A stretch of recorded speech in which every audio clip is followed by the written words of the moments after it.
Have you ever really stopped to think about what happens after you swallow a pill?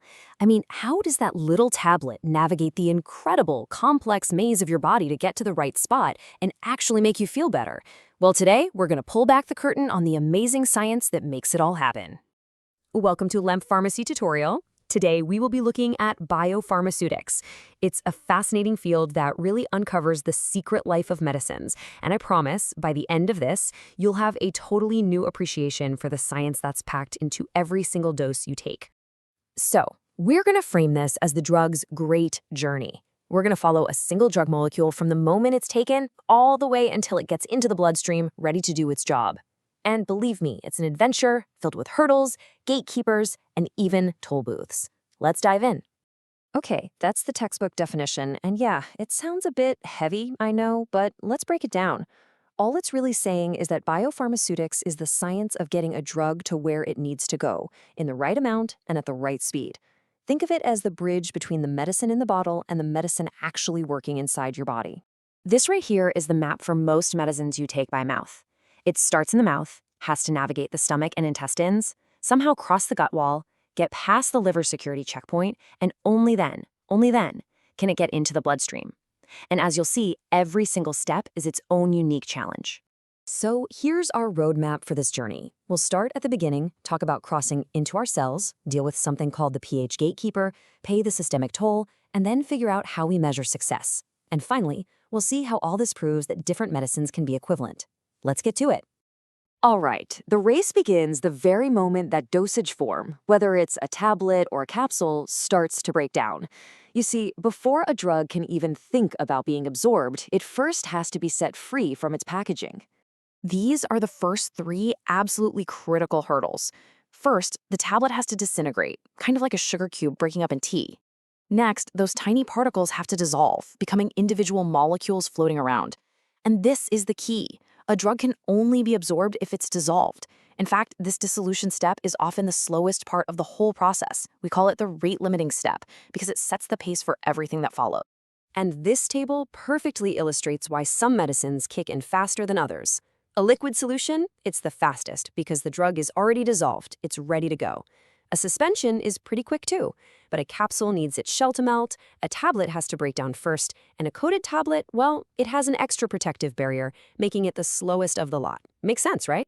So once our drug is dissolved into those individual molecules, it comes face to face with its next big challenge, the gut wall. Now, this isn't just some simple filter, it's a living barrier made of cells. To really get this, we need to zoom in and go microscopic. It's a fantastic question. Cell membranes are basically fatty barriers, and they're designed to keep things out. So how on earth does a drug get an invitation to come inside? Well, it turns out there are a few clever ways to sneak in.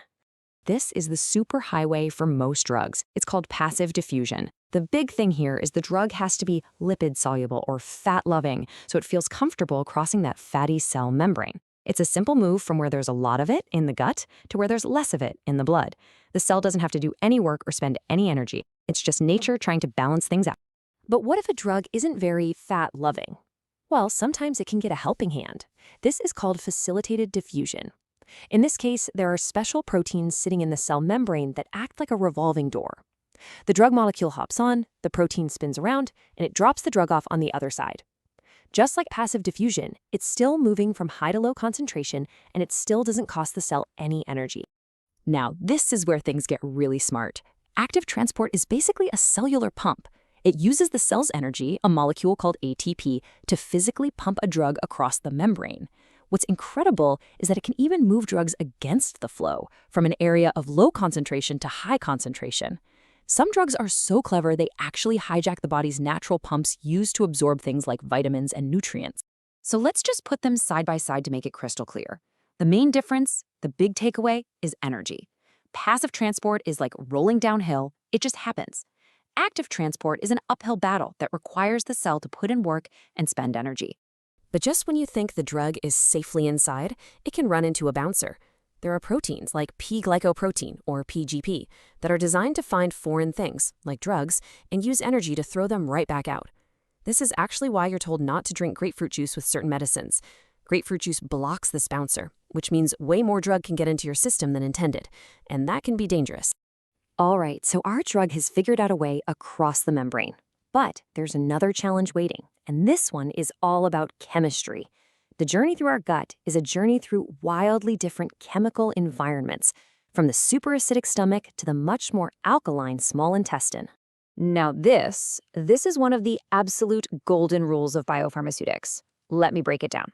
An ionized molecule has an electrical charge. Charged things love water, not fat. And as we just learned, to get across that fatty cell membrane, a drug needs to be fat-loving or lipid-soluble. So putting it all together, a drug has to be in its non-ionized, uncharged state to get absorbed easily. So how can we possibly predict if a drug will be in that perfect absorbable form? Well, it all comes down to a chemical tug-of-war between the drug's own personality, its pKa, and the pH of the environment it's in. And there's a famous equation that helps us figure out that balance. Getting this right is everything. This table makes it much simpler to see what's going on.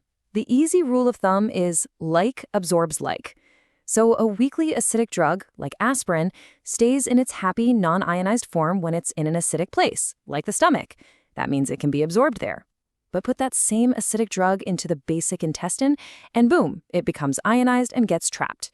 And the complete opposite is true for a weakly basic drug. It's a beautiful, predictable chemical dance.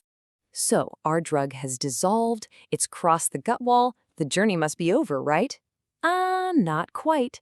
It now faces what might be its biggest challenge yet: the liver. You see, all the blood leaving the gut is funneled directly to the liver, which is the body's main detoxification center. This is what we call the first-pass effect, or first-pass metabolism.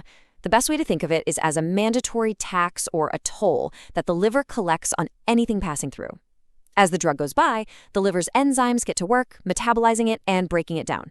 For some drugs, this liver tax is so high that only a tiny, tiny fraction of the original dose ever makes it out the other side to the rest of the body.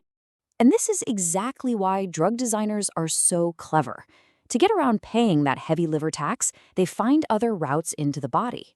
A nitroglycerin tablet that dissolves under the tongue gets absorbed directly into the blood vessels there, completely bypassing the liver. The same goes for injections and skin patches. They're all smart ways of dodging that toll booth. So, after navigating all of those hurdles, how do we actually grade the drug's performance?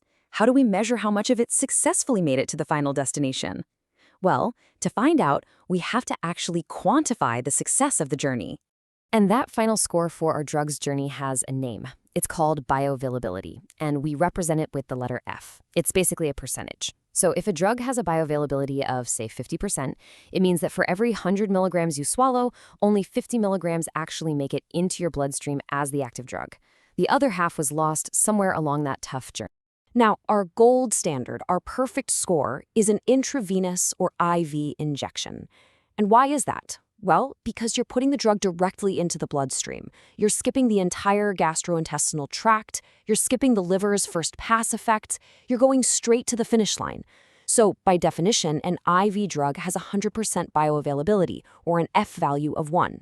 It's the benchmark we compare everything else against. But for a pill you swallow, the graph looks very different. The drug concentration in the blood goes up, it hits a peak, and then it comes back down. From this curve, we can measure two really important things: the rate of absorption, which is how fast it gets in, shown by the peak concentration, or Cmax, and we can measure the extent of absorption, which is the total amount that got in, represented by the total shaded area under this curve, or AUC. So how do we get that final percentage, that final score? Well, the formula might look a bit intimidating, but the idea is actually dead simple. We just compare the total drug exposure from the oral dose, its AUC, to the total exposure from that perfect IV dose. That simple ratio gives us the absolute bioavailability. Okay, let's bring all of this home now and answer a really important real-world question. How do we know for sure that a generic medicine is just as good as the brand name version? Well, the answer lies right here at the finish line of our drug's great journey. Okay, first things first. For two drugs to even be considered interchangeable, they have to be what we call pharmaceutical equivalents. That means on paper, they're identical. Same active drug, same dose, same form, like a tablet. So, for example, the brand name drug Lipitor and its generic atorvastatin are perfect pharmaceutical equivalents. But being the same on paper isn't enough. They have to perform the same inside the body. And this is the final test. To get approved, a generic drug has to prove its bioequivalent. That means its journey has to produce the same result. Its rate of absorption, the Cmax, and its extent of absorption, the AUC, must be statistically indistinguishable from the brand name drug. They have to prove the journey and the destination are practically identical. Whew, we have covered a huge amount of ground today, haven't we? We've followed our brave little drug molecule through every single twist and turn. So let's just take a moment to look back at the most important signposts from this great journey. So what have we learned? First, biopharmaceutics is all about that journey into the bloodstream. Second, for a pill to work, it has to disintegrate, dissolve, and then cross into our cells. Third, chemistry is king. That balance between a drug's pKa and the body's pH decides where it can be absorbed. Fourth, bioavailability, F, is the ultimate scorecard, telling us how much of the drug actually survived the journey past the liver. And finally, and maybe most importantly for us, bioequivalence is the test that proves generic drugs perform the same as brand name ones, giving us confidence that they're safe and effective. Next episode, we will be talking about pharmaceutics and dosage forms. Be sure to join in.